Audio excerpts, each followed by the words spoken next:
จะมี ข หยัง ยะ สิ ก ฟั อง ง นี่ ฮะ เขาบอกกันว่ากูก็เห็นมันนั่งเซเวอยู่มันคือผมมากวาดเนาะเอาจังสิเจ้าก็ลองไปถามเขาเบิ่งติเขาสิซอยเจ้าบ่เด้อ ส นี่ ร้าง เจ้าซื้อหยัง หยังก่อนนะข่อยซื้อก็ได้ปะ ซื้อเจ้าบ่เด้อนี่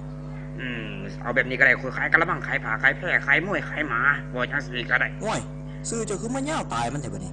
จะขายกะละหมอกะละมังบัดนี้ห่านี่แหมเอา บอกมึง เจ้า ไป เว้า เลย ใหม่ เดี๋ยว ดู บักฮานี่แหม เอาเจ้าลองเว้าใหม่ดูบ่อยากฟังใหม่เอา คืออยากเอาเลยบอกจังสิก็ได้ ข่อยก็ฟังบ่รู้เรื่องอยู่ดีล่ะ โอ้ยมันสิบ่อย่างหยังสำเนียง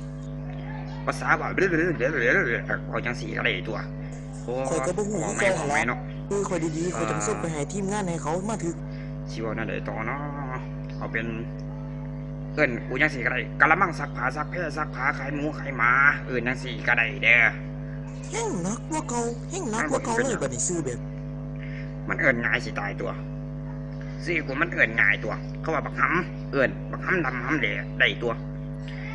สิ ก็ กู สั่น ได้ น่ะ เอิ้นอะไรก็ได้ เอิ้นว่าบักหำดำเด้อ บ่ สั่น มีสิหรือมึงสิเอิ้นว่าบักกล้วยมึงเอิ้นอันนี้ก็ได้ เอาล่ะบักควาย บ บั อก กซื้อเมืองเราไปเอิ้นคนเขามากวาดขยะนะเด้อ โอ้โหน้ำกันก็บ่รู้เรื่องเว้ยกูหนีมาเองแหละ